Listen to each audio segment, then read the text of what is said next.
Hello and welcome to coverage of Grand Prix Vancouver. I'm Marshall Sutcliffe in the booth with Randy Buehler, and we're underway in round number 10, first round of day 2. And we've got a nice one here. David Ochoa at 7-2 against Brian Kibler at 7-2 as well. I'm sure Ochoa just had some ridiculous breakfast that is brag-worthy to say the least. Kibler probably just listened to some techno music, and all is right with the world. Is coffee even strong enough for Brian? Is he already on energy drinks at 8 in the morning? Exactly. So he's got a Kasali Pride Mage, great utility creature. You don't see it a ton in Modern, but this is definitely the deck for it. He's playing his Wilt-Leaf Abzan deck. He played this at the Pro Tour as well. Yeah, he still seemed really happy with the deck. I mean, disappointed to pick up a loss in the last round last night to fall to 7-2, but still felt really good about the deck. And in theory, the reason to like Wilt-Leaf Abzan has a lot to do with this matchup against the more traditional Abzan. That's right. Now, Abrupt Decay, still good enough to take down the Kasali Pride Mage, so it's going to be on Kibler to rebuild his board, and he does. He's got a Kitchen Finks after cracking a fetch land here. Yeah, it's tough for Ochoa to win the grindy match against Voice of Resurgence, Kitchen Finks. Yeah, and it can also just go over the top with that Wilt-Leaf Leech. Yeah, the eponymous Wilt-Leaf Leech is definitely good in this matchup. The thing David has to be really careful about is Liliana. I mean, that's where the Wilt-Leaf Abzan could really caught a lot of people by surprise at the Pro Tour, where they're just, play Liliana turn 2, plus her, all of us, oops. Here come free giant monsters into play. Yeah, you have to remember that Wilt-Leaf Leech plays very well against that. One of the big reasons it's in the deck.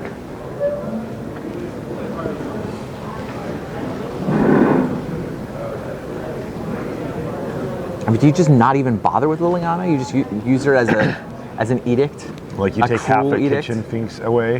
Right, exactly. Edict's not even, the edict effect isn't good against this deck either. That's probably the best plan. It's so risky. Yeah, like if you plus Liliana and they get a free Wilt-Leaf Leech, like how do you beat that? Right, and the Wilt-Leaf players know to just not play their free discard creatures. Right.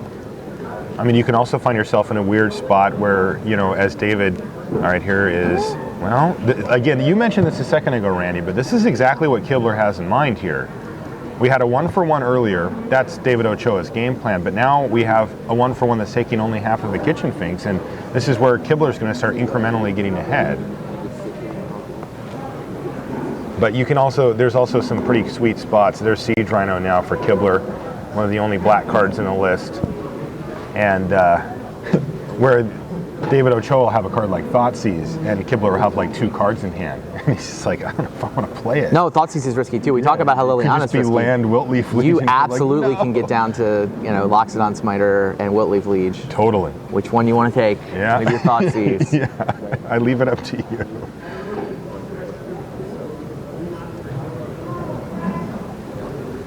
I think the really cool part about that deck, though, that Kibler's got is that even though, so he'll catch some players off guard with those interactions, but even though David Ochoa is keenly aware here we go, of them, Thoughtseize. Yeah, he's going to get something he's here. a path.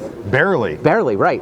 If Brian had a mana and could path the Hierarch as a response, exactly. Force him to take the Loxodon Smiter, how ridiculous is that? Yeah, is that close? But anyway, what I was saying is Ochoa, he knows about these interactions. Yeah. And it's still very good. Yeah. Right? It's not based on just the element of surprise where it's like for a couple of tournaments you can get some people. It's like even if you know it's there, it's very annoying. I mean, the cards we're talking about from Brian, they're not bad cards. No. Loxodon Smiter's a 4/4 for 3. Totally. Wilt-Leaf Leech gives a lot of his creatures +2/+2. It gives almost all of them. I think that it's either literally all or there's like, I mean, is he running Hierarchs? I can't remember. There was maybe one random card that didn't, but he definitely everything has Hierarchs. does. Yeah, then every other creature does. Yeah, we don't have the deck list in front of it, but I forget if he runs Tarmogoyf. I don't think they do. They just don't run Tarmogoyf, right? Yeah, no, I think that they're on the green-white creature plan, you know, for the Wilt-Leaf Leech. So they're running things like Kasali Pride Mage, like we saw, Voice of Resurgence, that type of creature.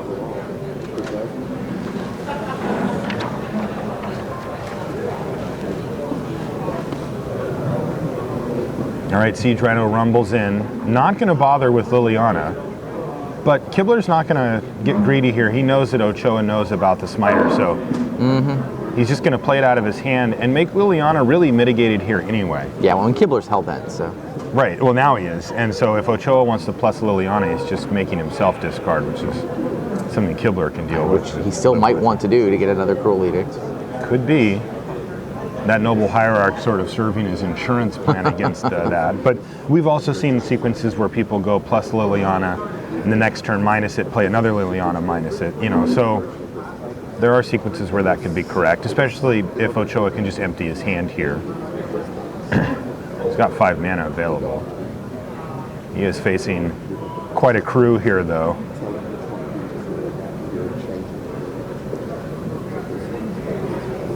This is one of the most archetypical Kibler decks I've ever seen. Pays 25% of his life total there for an untapped land. Oh, goodness.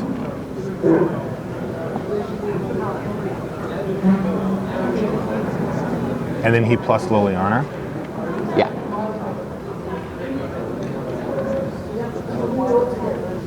Just so he can activate his Stirring Wildwood, huh? exactly.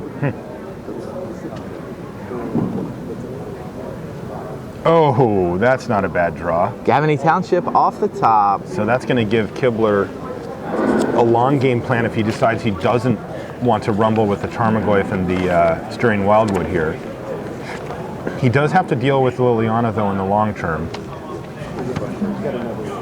He can make a 5/5 and a 5/6 with Trample, and incidentally get the Noble Hierarch up. Noble Hierarch doesn't feel like it's long for this world, though, but still, rumble. Is that a finger pointed at you? That was at you. Makes sense. You can take a look at the Activate the Ochoa Wildwoods. with his Double sweet blocking new Siege haircut. Rhino. Yep, get in the way of the Siege Rhino, but that means that Ochoa is going to fall to 1 here. Yep. Does kill the Rhino. 2 lethal Trading threats just for the Kibler. Tarmogoyf for it. That's right. But goes down to 1. So Ochoa in a precarious position, though he's not out of this. He can use Liliana of the Veil. That kills the Hierarch. Oh, and he drew Lingering Souls off the top. Wow. And now that the Siege Rhino's gone, Yeah, that's actually quite good. that here. looks amazing. He gets 4 1/1 Flying Spirits, and they can all chump block that Smiter. He can also use Liliana here to take down the Hierarch if he wants. He can also plus. Yeah, why not? He's now safe. He's going to plus Liliana. Nobody has any cards in hand, but now he can Edict and still keep Liliana around. He can even try to work up towards an ultimate. This gets really interesting now. I mean, Hierarch is not going to attack with Noble Hierarch. Apparently not. He didn't want to get it triple blocked. Take out 2 tokens, though, right? Yeah, Well, I guess then Liliana eats the Smiter, so that makes sense. truth. All right. Yeah, this so- way the Smiter gets to stick around for a couple more turns. But those spirit tokens are going to do a great job protecting Liliana. Oh, yeah. And- Lingering Souls is exactly what David wanted Yeah, for sure. insane. I think he's actually lining up attacks here. And Brian has 4 Lingering Souls in his deck as well.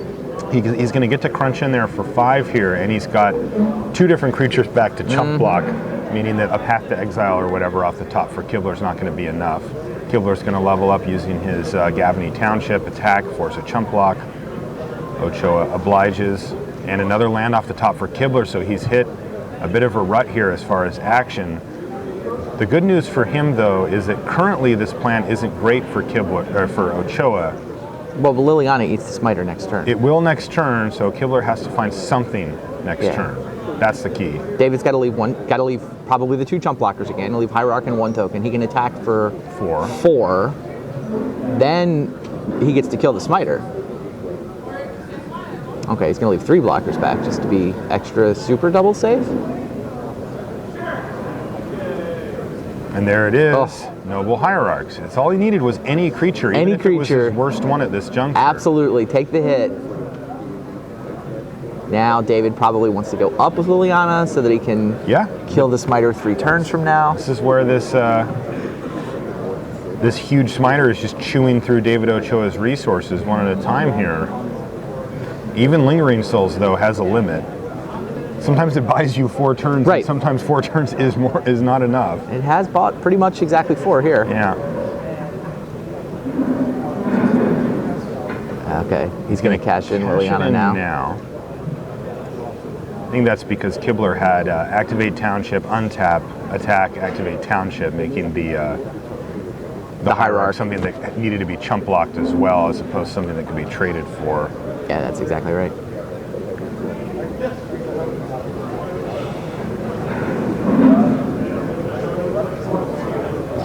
Ochoa is doing a quick graveyard check here. What did he draw?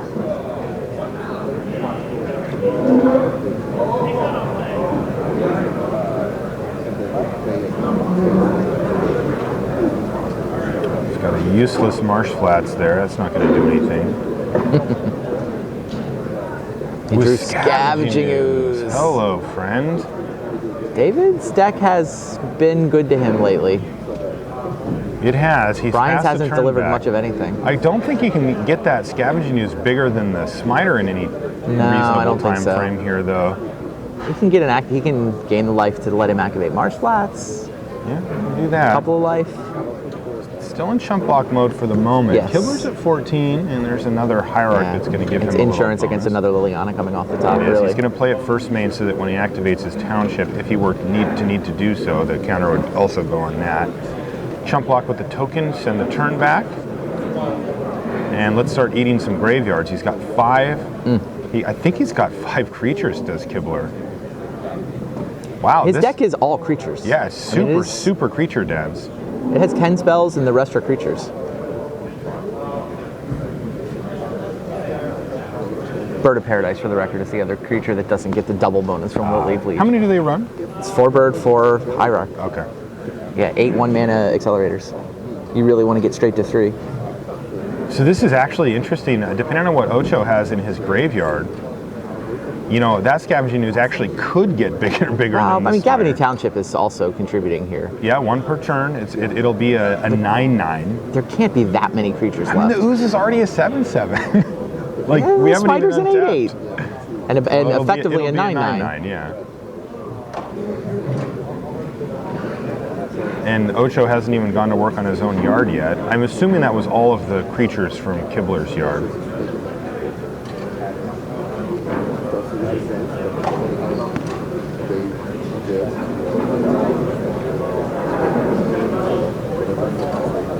So once again, Ochoa has found himself in a spot where he'd love to see a Lingering Souls or something like that off the top here. So would Brian.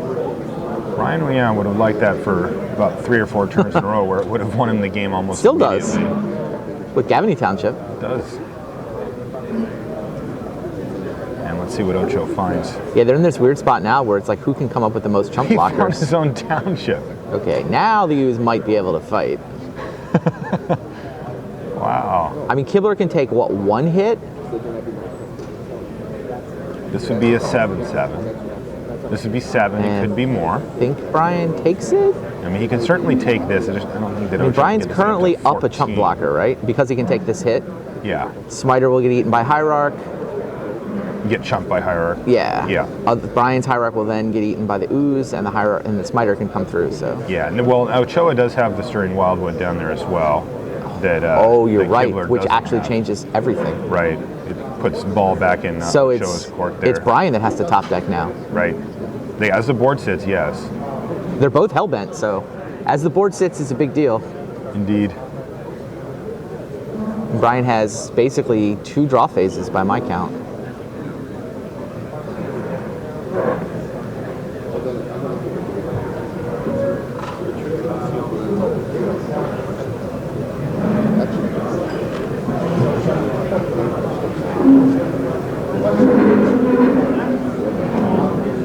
Stirring Wildwood's actually doing some good work here. Super good work. I mean, the Wilt-Leaf Abzan deck does not play any creature lands. I mean, the value land that they have is 3 copies of Gavany Township.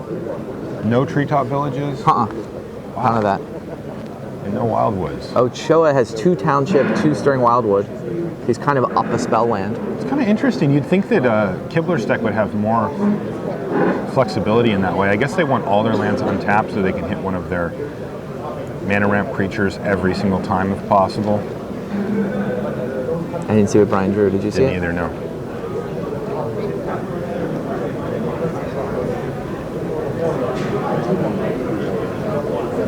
Yeah, Stirring Wildwood amongst David's lands can potentially block the Smiter once. The Hierarch can block it once. He's already chumped it 4 consecutive turns.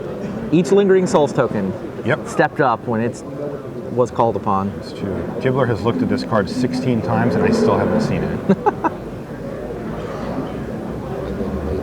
Oh, it's second township, which he actually can activate thanks to his Hierarch. Is that relevant? It might be like if he can Hierarch just get his Smiter big enough to block. He's got to chump this Ooze. Oh, he doesn't. He can block the Ooze with the Smiter now. So because Kibler couldn't win the chump block race, he chooses to play defense. That actually makes a lot of sense. Now we can play the Eat Your Creature race here, although the Scavenging Ooze is lethal. Right, well, I think Smiter... Oh, hello. Jeez, Tarmogoyf off the top. David has definitely drawn business. And now they're both going to sit back and start activating townships. And it's what, Kibler 7 at the lands clip to of 9? 2 per turn. Kibler's basically drawn 2 lands more than David has. Yeah, so Smiter, the Ooze is never catching up to Smiter with 2 Gavany townships on Brian's side. Right. But interestingly, if Ochoa just finds like a removal spell, he might just have lethal anyway. Sure. It's just building up, just the fact that he has 4 creatures effectively to Kibler's 2. Yeah, first guy to draw a Lingering Souls probably wins. Oh, yeah. Removal spells could also win it. Oh, there it is. Speaking of... That's what he was waiting for. Jeez. And now he's just got lethal here. And Brian Kibler has seen enough. So David Ochoa grinds it out. Yeah. Found himself under the gun in a pretty big way. Yeah, Brian got him to 1. Yeah. He was at 1, was David, for half a dozen turns. Brian did flood a little bit, to be fair to Brian. He felt like he did hit that middle stage. His cards lined up great versus David's cards for the first half of the game, but then he just kind of flooded a little bit, ran out of gas, and David played it great. He did. He really did. Uh-oh. I know who this is.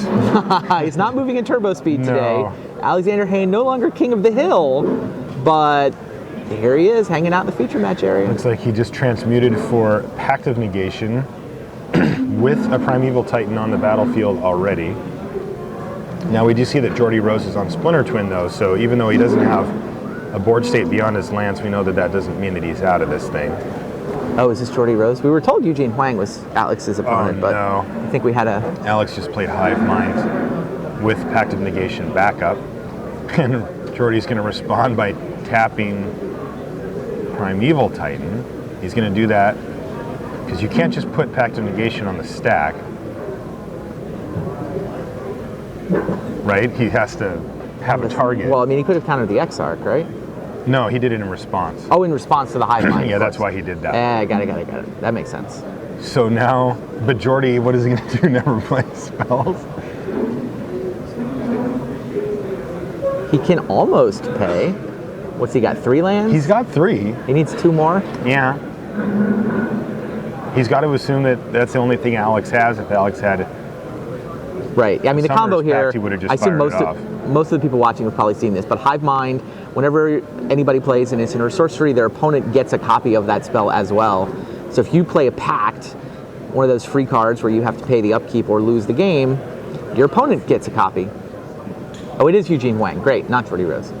So Eugene Wang on the Splinter Twin deck on the right-hand side here. So this is crazy. Eugene has it. He has combo? the Splinter Twin, yeah. So I think he's just sorting through how this actually works because it gets a little bit awkward. He's also got the Blood Moon.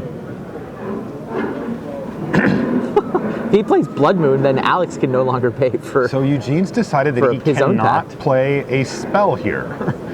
He's just reading Alex correctly for the Pact of Negation? No, he saw him get it. Oh, okay. Yeah, he transmuted when we came in, he was transmuting. Hilarious. For it, so he knows. But it gets weird because of the way it gets stacked on like whose turn it is when you play it. Right.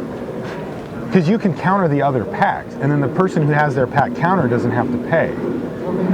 All true. Like, doesn't that just work for Eugene there? He plays Splinter Twin. Alex plays Pact of Negation. He uses his Pact of Negation to counter Alex's Pact of Negation. Right, so then Eugene does have to pay, but then he resolves Splinter Twin and kills him. So you know what you don't have to pay for? Pacts that go trigger on the upkeep that never happen. Yeah, he could have just gone for it there, right? I think he just goes for it there. I mean, he might read Alex for 2 packs. fact, he will read Alex for 2 packs now. But it's just the same repeat. Oops. Yeah, Summoner's Pact. That's one he can't pay for and the game ends. It's tricky, right? It's a weird spot, and Eugene thought about it for a while, but he decided, no, I guess this doesn't work. So if Eugene just goes for that, we think it works? We do. Wow. Well, didn't go for it. Alex went and found another pact. You know, it would have been a good spot to have a free pact of negation, actually, it turns out. Crazy. Take a look at our main feature. Again, you can see Alexander Hayne, who just won that game, deep in thought.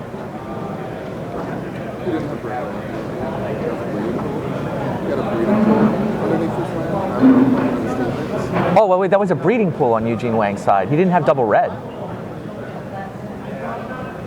Played a tap red land. He played a tap red land. He had a breeding pool and island. I don't think he had a breeding pool. Pretty sure it was a breeding pool. Okay. Well, then I must have just seen it wrong. I thought he had red. Yeah, I don't think he had the double red. Pretty sure it was a breeding pool. That would be a reason not to go for it. That would be. Not being able to generate 2 red mana. All right. Close game.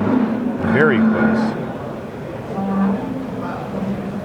Meanwhile, now those guys are 8-1, so kind of sort of feel like they have a loss to give. Certainly don't want to give it in round 1. Sure. Kibler and Ochoa, however, are 7-2. So quite a big match for them. Yeah, Brian won't be happy if this is where he picks up loss number 3. He was way ahead in that game, and it's a good matchup. Right. I mean, I guess if you have to lose one, you want to lose it to a teammate. I mean, both these guys part of the Team Channel Fireball team that has done so well at the Pro Tour for so many years.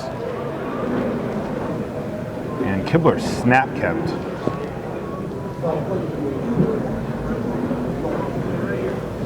Brian was even on the play in that game against Ochoa. Wow, yeah. Interestingly here from Kibler, though, no mana creature. Wow. You know, the ideal draw. 0 for 8? Yeah. There's one on the bottom of his deck.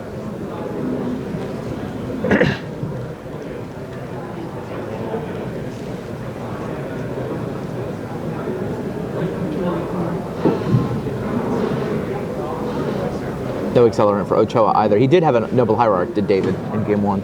Sort of helped mitigate being on the draw. Oh, that's right. He plays 4 Hierarch, 0 Bird.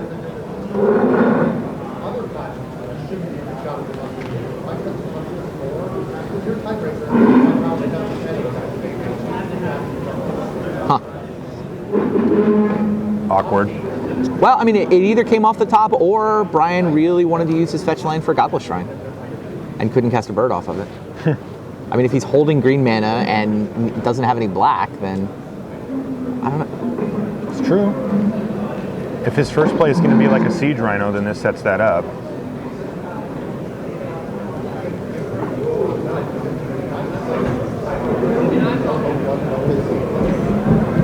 It's Razor Verge thicket anyway, right? It wouldn't have come into play untapped. True.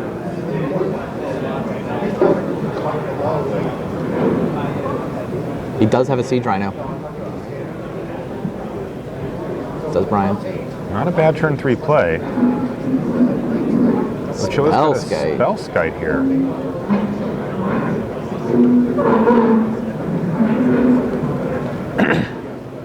Brian's got Loxodon Smiter, Path to Exile, Siege Rhino. There's a fetch land, which is going to go get a land. Yeah, just basic force. He's got his colors now.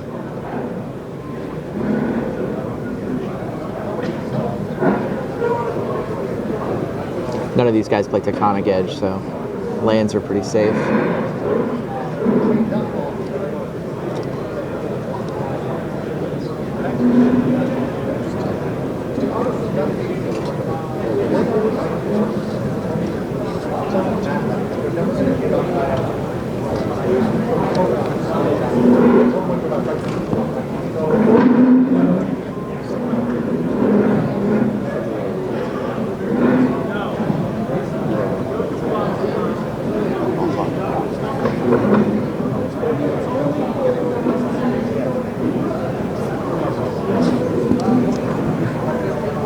Not a lot going on here.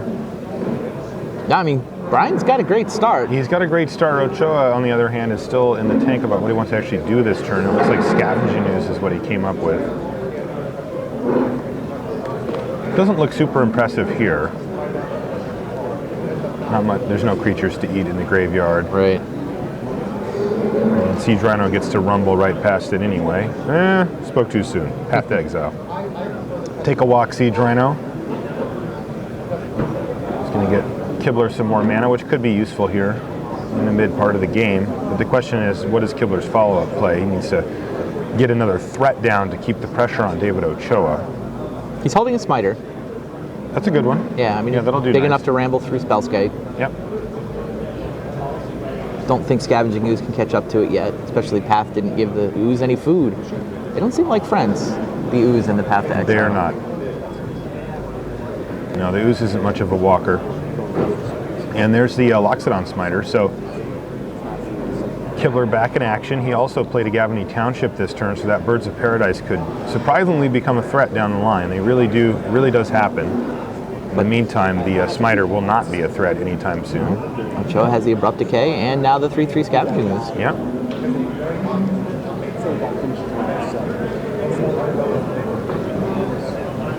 Kibler looking at his Path to Exile.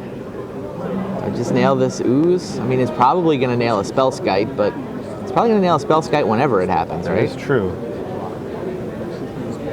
Just takes the hit from the Ooze. Kibler's got cards in his deck that can kill the Spellskite, like the Solid Pride Mage. You might want to wait on one of those, but how long do you want to wait for, Kibler? Right. What did he find here? Wilt-Leaf Liege. And a second copy of Township. And he's going to get in there for The one. Big Bird Plan. It's not blocking. He was one away last game. It's true. So the Wilt-Leaf Liege is going to give all of Kibler's green creatures +1/+1 and his white creatures +1/+1 as well. It's a 4/4 itself. His other one, so yeah, it does stay at 4/4. It stays at 4/4. But that means that the bird is a 1/2.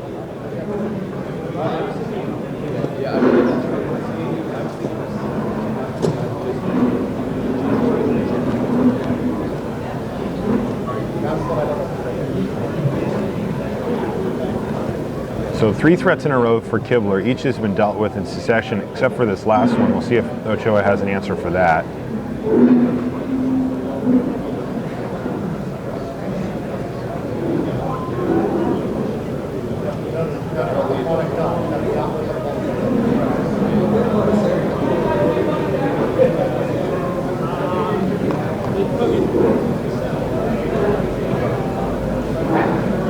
A lot of shuffling in these matches.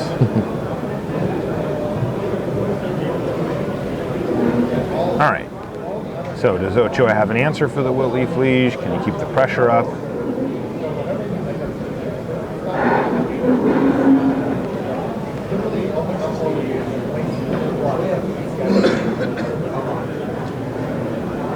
Looking at his graveyard. Tassiger, maybe? Maybe just checking out Scavenging Ooze targets. Aha. Lingering Souls with Flashback. So Ochoa's on the board in a big way here. Doesn't have a Gavany Township on his side yet. Kibler's got 2. Lingering Souls is a great card in any Abzan matchup. They both play 4.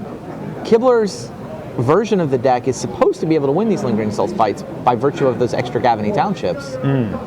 But Ochoa's kind of outdrawn him 2-0 so far. He has. And Lingering Souls was certainly the MVP in Game 1 for David Ochoa. Allowed him to stay alive just long enough to maneuver the board state to gain some life and eventually kill Kibler. Okay, a Hierarch. That'll help. Yeah. And he's just going to rumble here. He's essentially offering a trade. I think that Ochoa would have to put all of his. Oh, and Brian, well, the Path will get the Spellskite, so he will get to trade. Yeah, David's got to decide. 4 Lingering Souls tokens will not trade because Brian has a Gavany Township activation available, so That's right. it's basically Ooze and some number of tokens. probably 2, because Brian will probably activate. I think Brian is okay with that trade, though. If he gets Scavenging Ooze off the table, and he's got Bird, Hierarch, and a couple of townships. Yep. Versus, a couple of Lingering Souls tokens and no township. Yeah. Brian wins that game. Definitely.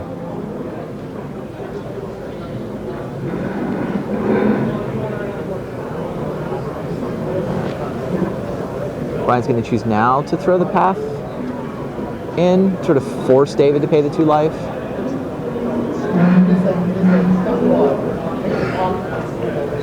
Brian points the path to the Scavenging Ooze. David, right. of course, remembers that he has Spellskite in play and does, in fact, choose to pay the 2 life.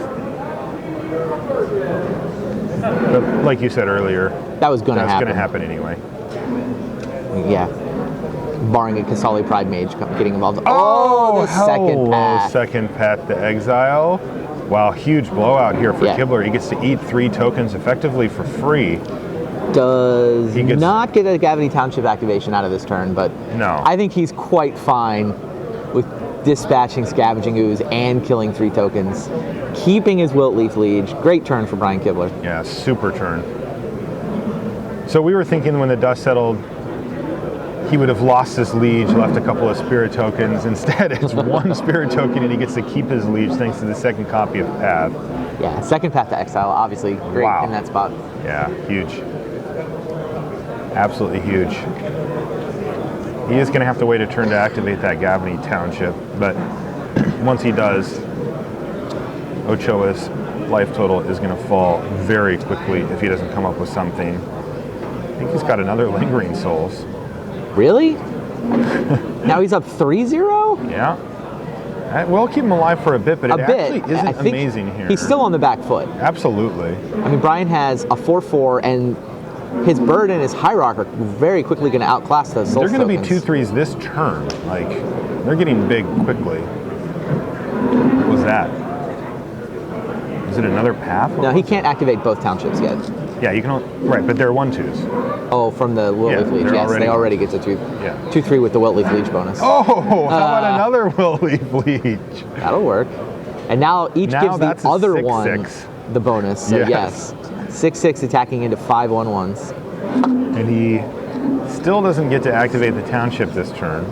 Yeah, he's been too busy doing other things. This isn't bad. Yeah, Wilt-Leaf Liege is better than a township activation. Absolutely. And David finds himself in chump block mode. And he plays an Even Mind Sensor on end step. Does not look impressive here. Kibler's at 18, so Ochoa mounting an offensive doesn't seem likely. He has found a ooze. He has drawn well this match. I don't know how big of a deal this is either, though. He's already kind of chewed through some of the yard, I think, and Kibler's board just outclasses David's in a massive way here. Ochoa has no cards in hand, no Gavany Township, so Kibler just has to do some math here. Decide what he's comfortable trading, if he wants to just sit back and start activating Township.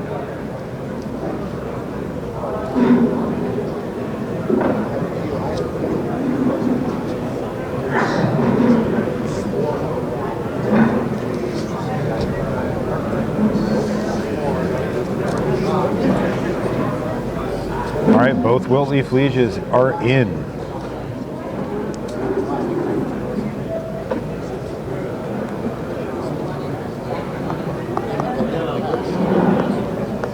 This is very awkward for Ochoa. Basically, he'd have to trade off effectively his whole board for one of them. Otherwise, he can start chump blocking and hope to find answers for both of the Wilt-Leaf Lieges.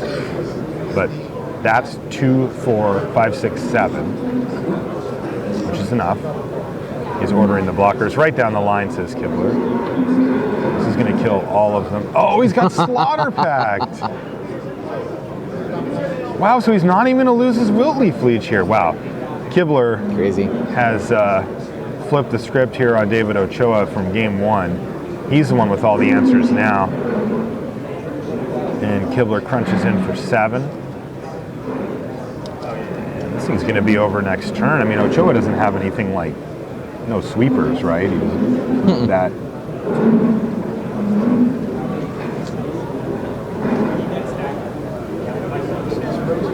like he's drawn a Batterskull here. It's funny, normally you'd think Batterskull would just be the saving grace here, but I think it's just going to have the chump block. Too small. In fact, Ochoa can actually, Kibler could even start just applying pressure. Yeah, just attacking in other into ways it. too. Zealous Persecution for Kibler. That could be lethal as well. He could kill the spirit token and make it so David can only gain 3 life with a chump block, and then he can overpower him with the rest of his creatures. Yeah, I think this actually just does it. Spirit doesn't get to chump block. Everybody gets to attack. Remember, they're all +1/+1 as well. So like the Bird of Paradise, for example, is 4 power. Yeah. So that's going to do it. Yep. Kibler gets to show a little bit more of what he had in mind with his deck in Game 2, and we're going to get an exciting Game 3 conclusion on this match as Kibler runs away. He's apparently left the feature match area for some reason. Maybe doing a victory lap. After Eugene 1-2-1. Okay, so we saw Alexander Hayne win 1 game, but Eugene won the other 2. Okay, Splinter Twin. Splinter Twin been doing great. Really well. We've got the Archetype breakdown for day 2, by the way. Yeah, what does that look like? Looks like we might have a second here as Kibler's ran off. It looks like We'll get more coffee. more Abzan than I thought just watching them parade through the feature match area yesterday, but less Abzan than the Pro Tour. So Abzan is on, there you see Alexander Hayne, just kind of hanging out, having picked up his second loss of the tournament. Abzan was at 17.7% of the field, so down from 28 at the Pro Tour. Although, to be fair, we did split out the Wilt-Leaf Abzan, which is there are 4 Wilt-Leafs on day 2. So if you put those 3.4% in, it's more like 21% Abzan if you roll it all together. Splinter Twin's the big gainer, though. Splinter Twin, blue-red Splinter Twin, all by itself is fully 16% of the field. 19 copies of that deck on day 2, and there's a couple Teamer Twins running around as well. 3 of those, so 18-19% if you roll it all together. Just still behind Abzan, but only by a few points. But yeah, within range, only by 4 copies of the deck. Wow. So those are the top 2. Then it's all about the linear beatdown. Linear aggro. Affinity is in 3rd, 13 copies, which is 11%. Burn is in 4th, 12 copies, which is 10%. Infect is next with 9 copies for 7.6%. Guess what the next deck is? Scape Shift. It's a linear aggro deck. Okay. Still want to guess? Yeah, no, I don't. I have no idea. It's not Zoo. It's not Zoo. Okay, that was my guess. That was a reasonable guess. That would have been my guess too. It's Merfolk. What? There are 5 Merfolk deck on day 2. We saw one in feature match. We did. We saw a couple. I think there was one that was off camera and never got on as well. But fully 5 Merfolk decks. So that, you're down to 4.2% of the field, but still. White-black tokens has 4 copies. That's next. So 3.4%. And then, look, the gang's all here. Then you get 3 Living Ends, 3 Scape Shifts, 2 Amulet Bloom, 2 Hexproof, 2 Jund, 2 Tron, 2 White Weenie. And then the one-ofs are also a lot of fun. You got Reed Duke hanging out with his black-green Death Cloud deck. There's a mono blue Tron, a Dredgevine, an Elves, a Delver. There's an Elves? Yeah. Elves with an exclamation point. Wow. A Delver, one Jeskai Control, a Martyr deck, Martyr of Sands, a Nykthos deck, Mono Green Devotion, a Naya Zoo, which is really a Naya Burn deck. That's Corbett Gray. And Norrin Sisters. One copy. So you take your Soul Sisters deck, right? White Weenie with all the whenever creature comes into play, gain a life. Whenever creature comes into play, gain a life. Splash red for Norrin the Wary and Perforos. This made day 2? Yes. Didn't you beat everybody with Norrin the Wary and Perforos and Commander? I did. That combo is quite good. Combo's really good. Wow. Throw some Soul Sisters in. Now suddenly, to give you a buffer so you can it's another thing to take advantage of whenever a creature comes into play. Norrin's coming into play constantly. Yeah. White actually has more toys for that, so. Yeah, and that deck can gain so much life that any of the aggressive white decks or red decks, any of those things just can't. Yeah, in a burn heavy field, you can see there's a Soul Sisters, there's a there's a Martyr deck. The burn deck is not happy when you go turn 1 Martyr of Sands. No. The other one-offs, Red Green Devotion, Storm, and Zoo. So 20-some archetypes, just like the Pro Tour. Abzan's still on top, but not as far on top. Splinter Twin, I think, the really big gainer. Yeah, for sure. And then After that, it's aggro. So you've got your mid-range deck, the one good mid-range deck, the one good combo deck, and then 4 linear aggros in a row down the list. These guys have an 8-minute time extension, so I see 5 minutes left on the round clock. They've got a good, 13, 15 minutes left for this game. Not a ton of time, and the matchup can bog down, but they probably have time to finish it. Yeah. See Tom Martell walking by. He seems to have won his match, so he'll be up to 8-2. Fighting the good fight is Martell. Yeah, he's with Infect. Affinity as the top aggro is maybe a bit of an upset too. Coming out of the Pro Tour, it was Burn followed by Infect. Yes. And here it's Affinity on top. Well, on top of the aggro decks. Third in the field. Those 2 fact points are related as well. Agreed. Yeah, we have our Oracle Frank Karsten on Twitter. Affinity's at its best when it's bad. Love that line.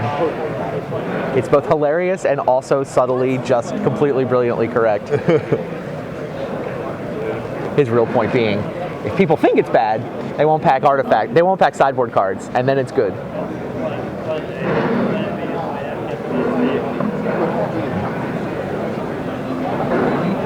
Is that David going down to 6? Going down to 6 for the Ochoa here. So let's see if David Ochoa can keep his 6 and we'll get a real game here. One thing the Kibler's deck doesn't do much of is disrupt you directly. They're not playing Thoughtseizes and things like that. He's got 2 in the main. They may have come in 2. He's 2 and 2. He's 2 and 2. Yeah, that's okay. but that's basically for combo matchups. Exactly. It's not. I'm not even sure they're matchup. in for this matchup. I would assume not. We saw Slaughter Pact. That was in from the sideboard. Yeah, he wants. We saw to be able Zealous to kill things on Persecution. the That's board. in from the sideboard. It's such a bad top deck, Thoughtseize. Oh, terrible. Yeah, it's 2 in the main, but they're not in the deck anymore. It's also just not great against Ochoa. I mean, it's okay in the opening draw. But I mean, once you get past about turn 3 or 4, it becomes bad. I don't know, it just feels like Ochoa, like so many of his threats are similar and so many of his answers are similar. It's not like you're taking, one key card and now you're like, okay, the floodgates are open, I can beat him. Ochoa just grinds through you, All right, here's a Tarmogoyf on turn 2. It's only a 1-2 at the moment, but we know that won't stay that way for long. And there's a Voice of Resurgence now for Kibler. Haven't seen that one yet. Noble Hierarch allows Tarmogoyf to attack through it if he wants to.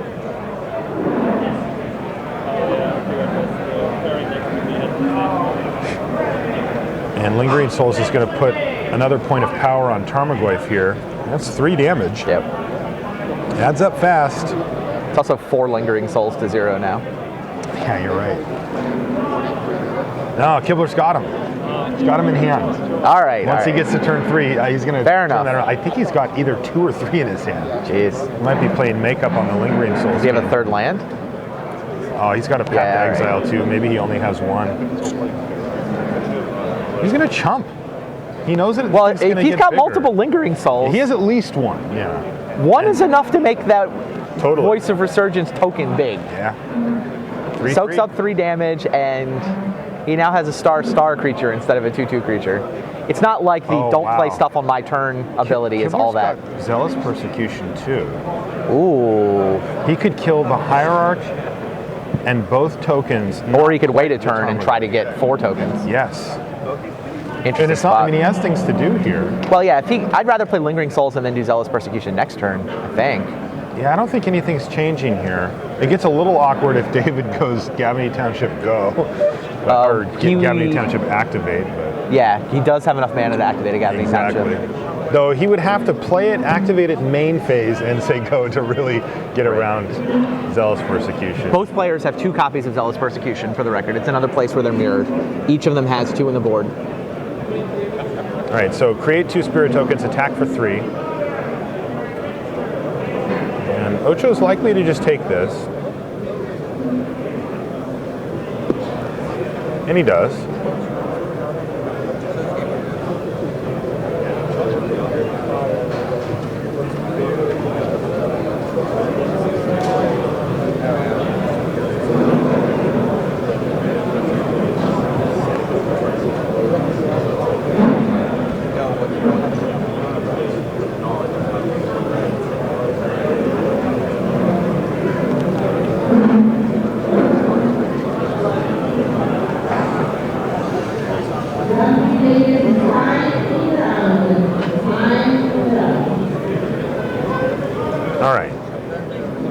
Is Ochoa going to commit more spirit tokens to the board? He's got that Lingering Souls in the yard.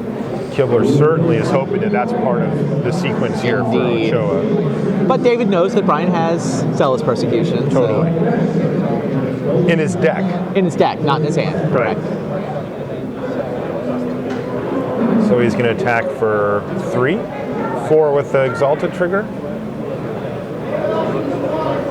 And there's Abrupt Decay on the... Make it another extra. Yeah. That puts an instant in the yard as well. So I think it's for 5.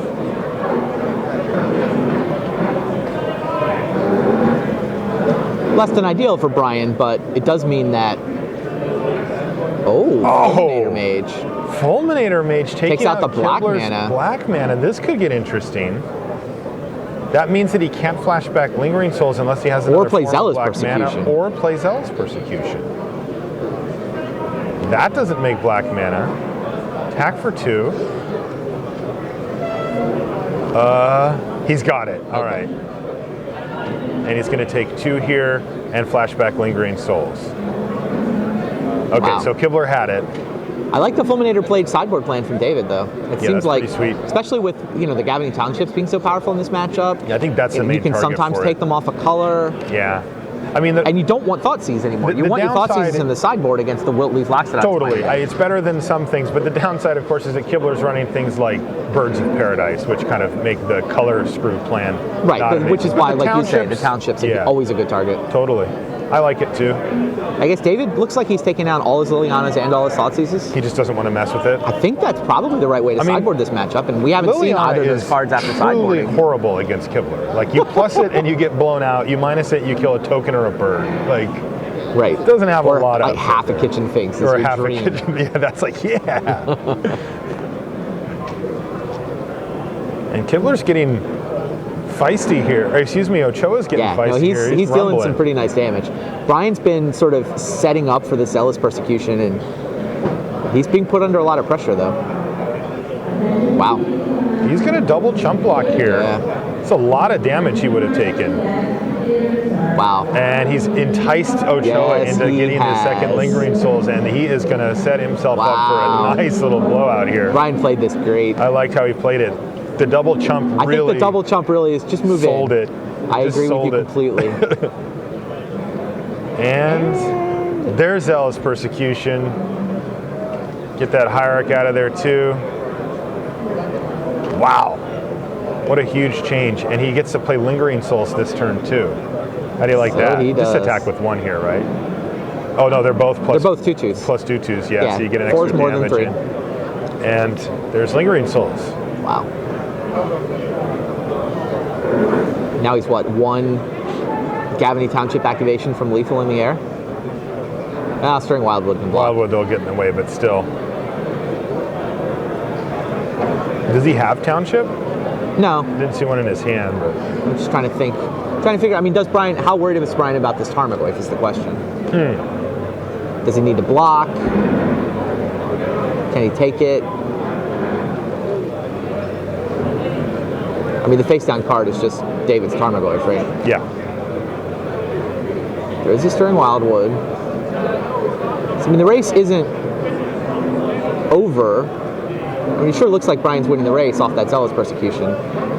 He even has the ability to flash back a Lingering Souls, so Yes. he can chump block for a while if that's the line he wants And to just take. peck away in the air. Yeah, Wildwood does mess that up. This gets interesting now. This is going to be close. And it looks like they've got a life total either discrepancy or they're figuring out how big the Tarmogoyf is.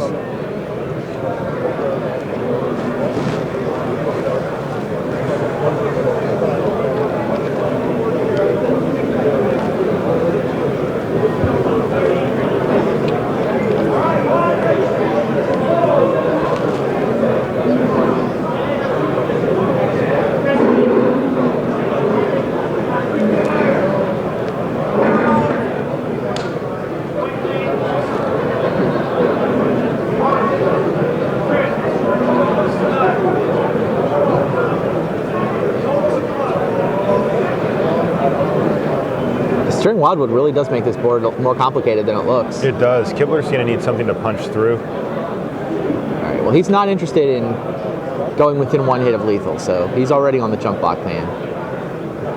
Ooh. What was it? Slaughter Pact. Oh, great. Well, great for Brian anyway. Now he can kill the Stirring Wildwood. Yes. It does open up yeah. the door for an interesting top deck from Ochoa if he finds another copy of Fulminator Mage. Fulminator Mage for the win. Yes. Fulminator Mage is the win on the current board. Yeah. Wildwood, this has to get pacted. Oh, does he also have Path? As well, yeah. Oh yeah, you path it. You don't want to open up a loss to Fulminator Mage. No. Right, so Brian gets to hit for 3.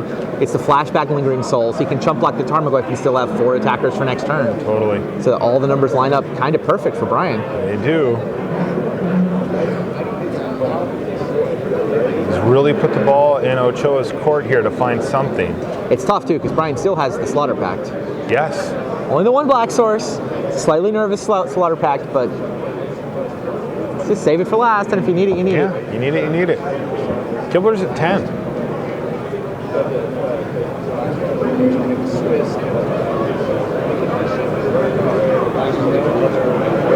He could chump Tarmogoyf with the Noble Hierarchy. Yeah, that's what I was thinking. If he wants too. to have an extra flyer. attacker and Totally.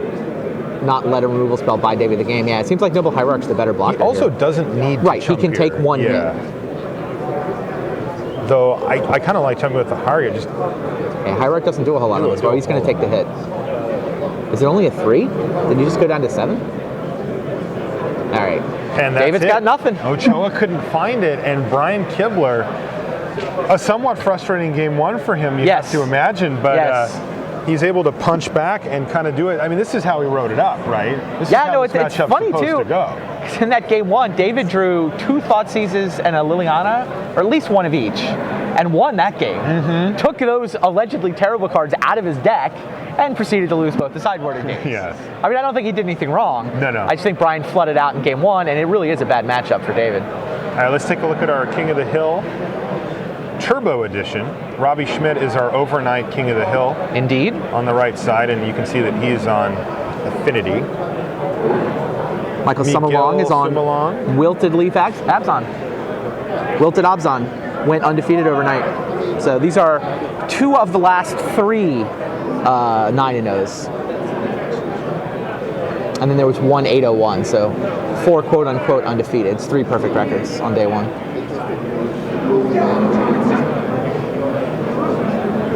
Yeah, we talked about Affinity having a good day. Robbie Schmidt certainly led the pace.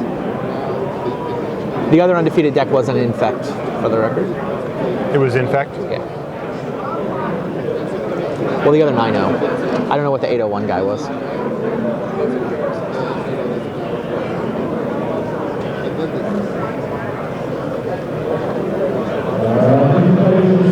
How does this matchup go for Wilted Abzan? It doesn't seem great. Lingering Souls is nice in the matchup, I guess. Yes, Lingering Souls is fantastic against Affinity. But I mean, fundamentally, as a Wilted Abzan player, you're playing a fair deck. You're playing a creature deck. Just trying to attack and make a living with large monsters. It's true, you know. Affinity doesn't really play fair. No, it doesn't. It's weird because obviously Affinity is several, maybe 2 turns faster than the opponent here, but at the same time, this Abzan deck does have the ability to kind of go over the top with Wilt-Leaf Leech and just make massive threats that have to be dealt with. Yeah. The problem is I just don't know if they get enough time to do that. Right. You've got some Path to Exiles. Yes. And you've got the Birds of Paradise and the Noble Hierarchs to accelerate your game plan so you can, shore up at least a little of that deficit. But feels like you're a big dog game 1, but you have white sideboard cards. yeah. So I mean, how many did Miguel bring? And that's it. Well, we'll find out. I think you're right. I think game 1 you're just you're doing your best to fight. But I mean, they've got a few things, right? Like there's Kasali Pride Mages. You can 1-for-1 with a Cranial Plating or something. Yeah, Summerlong has 3 Path, 2 Abrupt Decay in his main. And then, 2 Stony Silence. There they are. They're at the very bottom. Like, did he cheat on? Oh no, 2 Stony Silence. Really has become the de facto sideboard card against Affinity. If you play white, you're playing Stony Silence. You bring in the Zealous Persecution too, I would think. So here we are for game 2. One has a Noble Hierarch, another one has a Memnite that makes mana. Ooh, Hierarch Had a down. Noble Hierarch.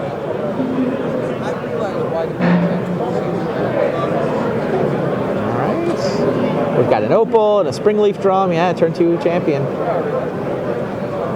Edge Champion does good work against this deck once Metalcraft is turned on, which Yeah. he's got even a redundant artifact here. So this could be another quick one for Robbie Schmidt if he has a cranial plating. Siege Rhino on turn 3 is good. Yeah, he'll take it. It's just Robbie's side of things can deal so much damage so quickly. Vault Scourge. Yeah, well, 2 isn't that many, so No plating and no Ravager. No Ravager. No Steel Overseer, so another Couple of Siege Siege Rhino. Rhinos All can right. win this fight without. Oh, hello, There's the cranial plating. Hello, plating friend. On to the Lifelinker. On the Lifelinker, gain a bunch of life. He did leave back his Edge Champion. He can block, it won't die, but it only soaks up 2 damage. Still takes 6 here. What's that card? I don't know. Maybe an Ooze?